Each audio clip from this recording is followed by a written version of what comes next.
बात हमें time management की बातें सीखनी है कि हम तैयारी के दौरान टाइम कैसे मैनेज करते हैं। आप खुद का टाइम टेबल बना के अपनी स्टडी टेबल के सामने चिपका लीजिए और ट्राई कीजिए उसको फॉलो करने का। स्कूल गोइंग वाले बच्चों को 7 घंटे आपको निकालना है। जब भी आप लेक्चर अटेंड करो, ट्राई करो कि लेक्चर में ही सारे नोट्स बना लो, अलग से नोट्स बनाने का टाइम ना रहे। क्लास में ही आपके नोट्स बन जाने चाहिए। देखो, अगर आप क्लास में अच्छे से पढ़ते हो ना, क्लास में सारी चीजें ध्यान समझते हो, तो आप 20 मिनट से 25 मिनट तक आप क्विक रिवीजन कर सकते हो पूरे लेक्चर का। चलिए, तो मैं सेशन को स्टार्ट करता हूं।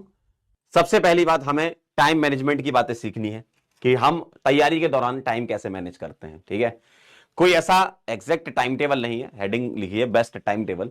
मैं एक्चुअल में टाइम मैनेजमेंट आपको बताऊंगा। ये जो टाइम टेबल है आपको अपनी रिक्वायरमेंट के हिसाब से अपना बना लेना है। ठीक है, क्योंकि एक फिक्स टाइम टेबल हर एक बच्चे के लिए जरूरी नहीं कि वो फॉलो करे, लेकिन हर एक बच्चा पढ़ना चाहता है, ये भी बात सही है।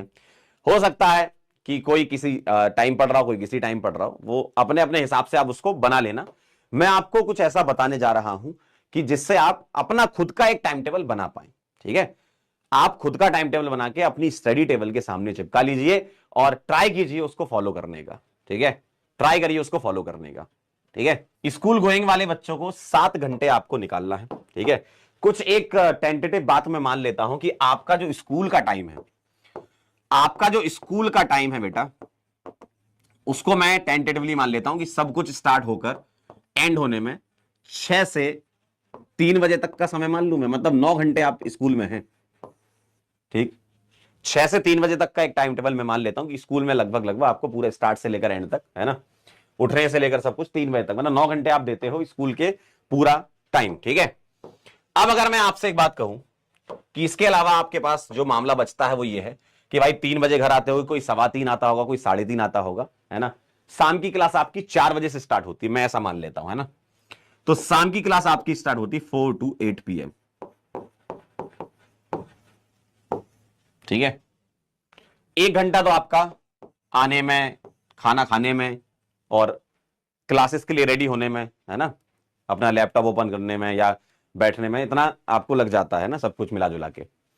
तो 1 घंटा मैं आपको मान के चल रहा हूं कि एडिशनल यहां पर आप जो है वो अपने कामों के लिए दे रहे हो, खाना पीना के लिए। ठीक है, 4 से 8 बजे तक का जो समय है वो आप समय देते हो कोचिंग में, है ना, 4 से 8 बजे तक का टाइम। इसके अलावा आपके बचता क्या है ना, एकदम प्रैक्टिकल बात चल रही है। ये स्कूल में हो गया, 1 घंटे का टाइम आपका ये यूज हो गया, 4 से 8 बजे तक आपने पढ़ाई की, लेक्चर किए। जब भी आप लेक्चर अटेंड करो, ट्राई करो कि लेक्चर में ही सारे नोट्स बना लो, अलग से नोट्स बनाने का टाइम ना रहे, क्लास में ही आपके नोट्स बन जाने चाहिए। इसके अलावा आपके पास क्या रहता है, ठीक है, मान लो आप 8:30 बजे से बैठना चालू करते हो 12:30 बजे तक, या 12 बजे मान लो, है ना, 6 बजे तो आप उठो गई, 6 घंटे तो सो गए, है ना। तो 8:30 से 12 बजे तक का जो टाइम है, यही वो टाइम है जो आपको जो पढ़ा है उसको रिवाइज करने में देना है और डीपीपी सॉल्व करने में देना है ना, जो होमवर्क दिया जा रहा है टीचर्स के द्वारा क्लास में, उसको करना है। अब ये जो 8:30 से 12 बजे तक का टाइम है, इसको तुम स्लॉट वाइज डिवाइड कर सकते हो। 8:30 से 10 कर लिया, ठीक है, 10 से 11 कर लिया और 11 से 12 कर लिया। जो सब्जेक्ट आपका, आपके हिसाब से, फिजिक्स, केमिस्ट्री और मैथ्स में आपके हिसाब से जो सब्जेक्ट आपका थोड़ा सा टाइम टेकिंग लग रहा है आपको, उसको आप इस स्लॉट में रखो। ठीक है, कोई एक ही होता है सब्जेक्ट जिसमें आपको थोड़ी तकलीफ होती है समझने में, है ना, और वो सबके साथ, किसी को फिजिक्स में होती, किसी को केमिस्ट्री, किसी को मैथ में होता है, ऐसा है ना। तो आप उसको यहां पर रख दीजिए, ये आपका जो सब्जेक्ट है,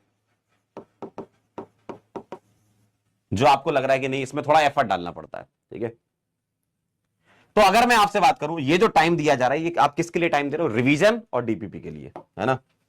आप देखो, अगर आप क्लास में अच्छे से पढ़ते हो ना, क्लास में सारी चीजें ध्यान समझते हो, तो आप 20 मिनट से 25 मिनट तक आप क्विक रिवीजन कर सकते हो पूरे लेक्चर का, है ना।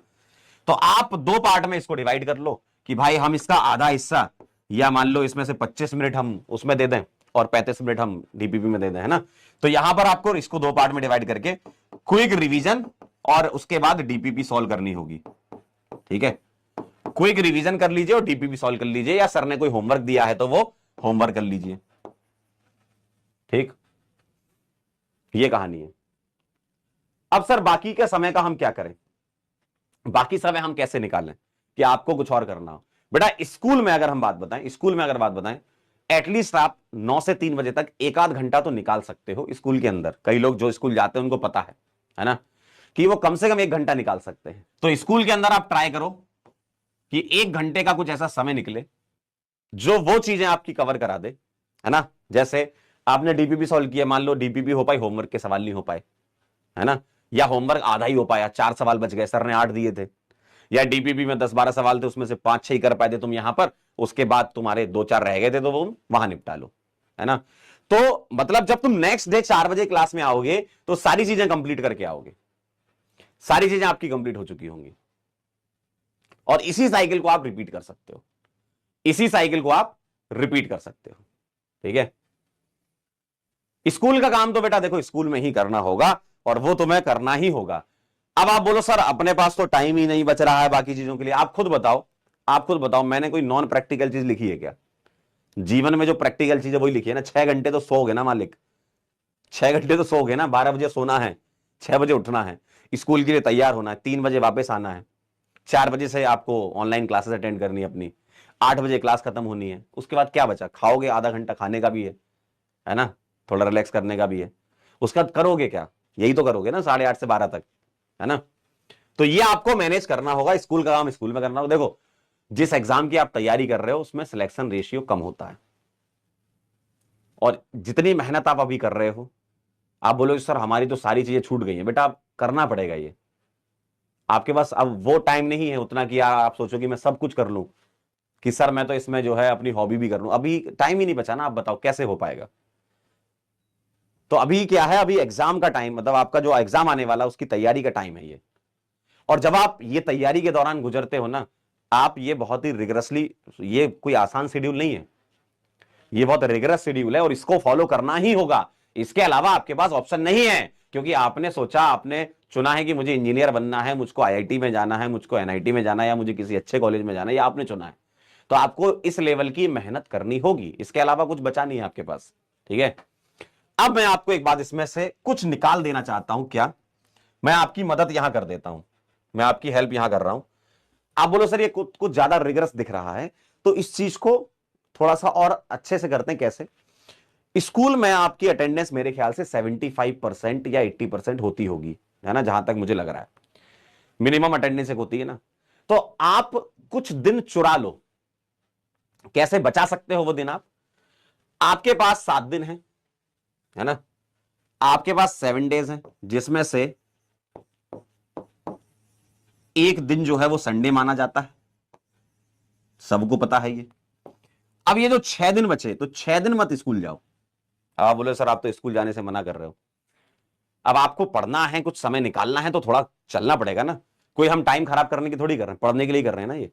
तो 6 दिन में से एक दिन आप ऑफ ले लो, ठीक है। अगर स्कूल के मैनेजमेंट से बात हो जाती है तो बहुत अच्छी बात है, वरना आपको लेना होगा, है ना। एक दिन आप ऑफ ले लो, 5 दिन आपका स्कूल रहेगा। तो आपका जो बचा हुआ एक दिन है ना, इस एक दिन में आप कम से कम 12 घंटे निकालो, जो कि आपके, आप बोलते हो ना सर बैकलॉग हो गया था, सर हमारा कुछ पीछे क्लासेस का होमवर्क रह गया था, तो आपको ये एज अ बफर यूज करना है। 1 डे जो ऑफ ले रहे हो आप, उसको बफर की तरह। और आप खुद से सोच सकते हो कि अगर आप एक दिन ऑफ लोगे, ठीक है, 6 दिन में से, तो आपकी अटेंडेंस ऑटोमेटिकली 80% से ज्यादा है ना। मैथ्स वाले बच्चों कर सकते हो, अटेंडेंस आपकी ज्यादा है।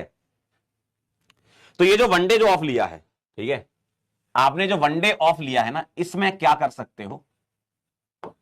आपने जो एक दिन ऑफ लिया है, इसमें क्या कर सकते हो? एटलीस्ट 12 घंटे तो निकालो आप, क्योंकि हमने ये ऑफ कोई मजे करने के लिए नहीं लिया है, ये हमने कुछ बैकलॉग या कुछ सवाल या कुछ कॉन्सेप्ट को रिवाइज करने के लिए लिया है ना। तो एटलीस्ट 12 आवर्स आप निकालिए, 12 घंटे आप निकालिए इसमें, कम से कम। मिनिमम कह रहा हूं मैं, कम से कम 12 घंटे आप निकालिए इसमें। इसमें आप अलग अलग स्लॉट बना सकते हैं, 3-3 घंटे के, 3+3+3+3, ठीक है। इस तरीके से आप स्लॉट बना लीजिए।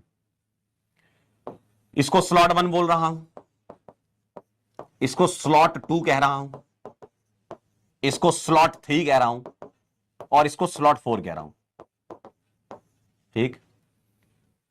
आपका पूरे हफ्ते में से जो भी दिन आपने चुना है ये, उसके प्रीवियस जितने भी दिन का कुछ ना कुछ रह गया, मान लो कहीं कुछ होमवर्क रह गया, मान लो स्लॉट 1 में आपने होमवर्क कर लिया कंप्लीट, डीपीपी कर ली, ठीक है, पीछे का रिवीजन कर लिया, स्लॉट 2 में आपने कुछ बैकलॉग था वो क्लियर कर लिया, है ना, स्लॉट 3 में आपने कुछ अच्छे एडवांस लेवल के प्रॉब्लम्स लगा लिए, ठीक है, स्लॉट 4 में आपके कुछ नोट्स मान लो कहीं कुछ रह गए थे कि कुछ शॉर्ट नोट्स आपको नहीं बन पाए थे, तो शॉर्ट नोट्स आप इसमें बना लीजिए, है ना। ये आप वेरियस चीजें कर सकते हैं, और ये स्लॉट आप वेरी भी कर सकते हो सकता है किसी के नोट्स बन चुके हो तो आप इन दोनों स्लॉट में एडवांस के सवाल लगा लो। आपका मान लो एडवांस के सवाल आप शुरुआत में करना चाहते हो तो दूसरे स्लॉट में बैकलॉग या पीछे का रिवीजन कर लो, मतलब वो आप अपने हिसाब से मैनेज कर लो, है ना। कम से कम आप ये निकाल सकते हो 3+3+3+3 इतना निकाल लो आप, ठीक है। अगर मैं ये भी मान के चलता हूं कि आप 8 घंटे सो रहे हो, ठीक, तो आपको ये जो 12 घंटे निकालना है ये 16 घंटे में से निकालना है ना। अगर आप 8 घंटे सो रहे हो तो भी मैं ये मान के चलता हूं कि भाई 12 घंटे आप आराम से निकाल सकते हो आउट ऑफ 16 आवर्स,